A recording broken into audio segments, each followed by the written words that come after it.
আজাদী কা অমৃত মহোৎসৱ উপলক্ষে আজি ডিব্ৰুগড় জিলা লাহোৱাল সমষ্টিৰ প্ৰায় ৭৫ জন সমাজকৰ্মী ব্যক্তি আৰু লেখকক লাহোৱাল সমষ্টিৰ বিধায়ক বিনোদ হাজৰিকা আৰু কেন্দ্ৰীয় মন্ত্ৰী ৰামেশ্বৰ তেলীয়ে সম্বৰ্ধনা জনায়।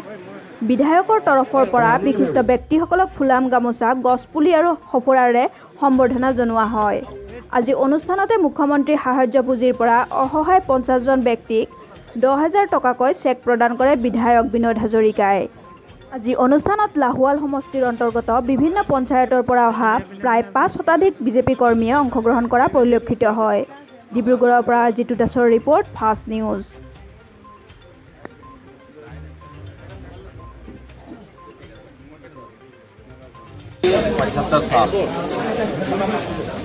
অৰ্থাৎ আমি প্ৰত্যেক সমষ্টিত আমি ইতিমধ্যে ৭৫ জন ব্যক্তিৰ সম্ভাৱনা জনোৱা এটা কাৰ্যসূচী লৈছোঁ আৰু এইদৰে ইতিমধ্যে দুলীয়াজানত কৰা হৈছে, ডিগবৈত কৰা হৈছে আৰু আজি লাহোৱাল সমষ্টিত ৭৫ জন ব্যক্তিৰ ইতিমধ্যে আমি সম্বৰ্ধনা জনাইছোঁ। আৰু নিশ্চয় আপোনালোক গম পাইছে যে আমি বিশেষভাৱে ৭৫ জনৰ ভিতৰত ২৫ জন এনেকুৱা ব্যক্তি আছিল যি খেতিৰ লগত জড়িত, কোনোবা ভাল তেওঁ আৰ্টিষ্ট হয়, শিল্পী হয়, ২৫ জন ব্যক্তি বিশেষভাৱে সম্বৰ্ধনা জনোৱা হৈছে আৰু ৫০ জন বিভিন্ন ধৰণৰ কাম কৰা শ্ৰমিক আছে, তাত এনেকুৱা ৭৫ জন মানুহ আছে আমি সম্বৰ্ধনা জনাইছোঁ।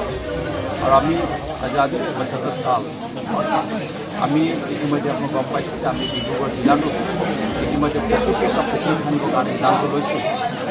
অমৃত সৰোবৰ বুলি এটা ইতিমধ্যে কাৰ্যসূচী ভাৰত চৰকাৰৰ ফালৰ পৰা লোৱা হৈছে।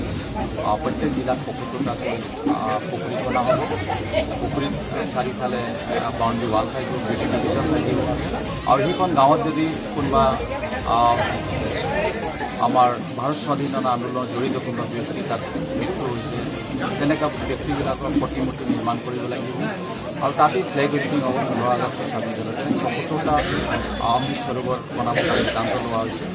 তেনেকুৱা অনেক কাৰ্যসূচী ইতিমধ্যে চলি আছে। আজি ৭৫ সাল আৰু তাৰ লগত সংগতি ৰাখি মোৰ ৯টা সমষ্টিত মই ইতিমধ্যে ৯টা প্ৰগ্ৰাম সিদ্ধান্ত লৈছোঁ। এতিয়া ৩টা সমষ্টিত ইতিমধ্যে হৈছে আৰু ৬টা সমষ্টিত কৰা হ'ব আৰু মই আশা ৰাখোঁ যে আৰু বহুত ধৰণৰ কাৰ্যসূচী ইতিমধ্যে আমি ল'বৰ কাৰণে সিদ্ধান্ত লৈছোঁ।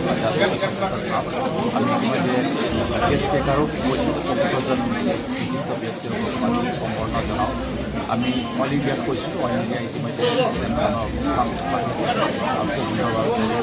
অনুষ্ঠান যে আমাৰ ভাৰতখন ৭০ বছৰ হৈছে স্বাধীন আৰু তাৰ লগত সংগতি ৰাখি বিভিন্ন ধৰণৰ ইতিমধ্যে আপুনি গম পাইছে আমাৰ অসমৰ প্ৰাক্তন মুখ্যমন্ত্ৰী সৰ্বানন্দ সোণোৱাল ডাঙৰীয়াৰ আয়ুষ ইমাৰ্জেঞ্চিত ইতিমধ্যে তেওঁ ৭৫ ঠাইত ইতিমধ্যে য়োগা কৰিবৰ কাৰণে সিদ্ধান্ত লোৱা আৰু মোৰ মিনিষ্ট্ৰী মই যিটা বিভাগৰ দায়িত্ব মন্ত্ৰী হিচাপে ইতিমধ্যে আমি ৭৫ ঠাইত ইতিমধ্যে য়োগা কাৰ্যসূচী হাতত লৈছোঁ আৰু আপোনাক জানি ২১ জুন তাৰিখে আন্তঃৰাষ্ট্ৰীয় য়োগা দিৱস ঠিক তেনেকৈ আমি লেবাৰ ডিপাৰ্টমেণ্টসকল ৭৫ ঠাইত য়োগা পাতিছোঁ।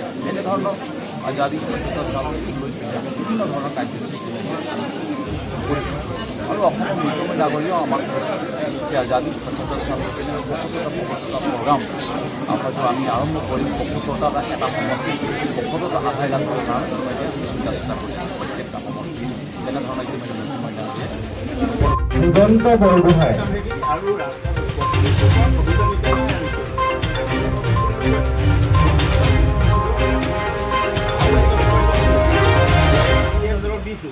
আৰু মই ভাবোঁ কি অকল আমি মিটিঙৰ বাবে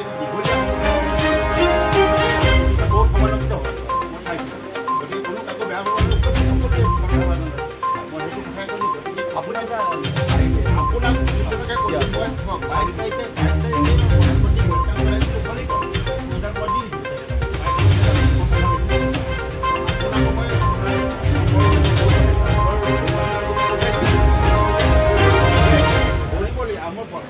প্ৰধানমন্ত্ৰী ৬টা বজাত নিউজত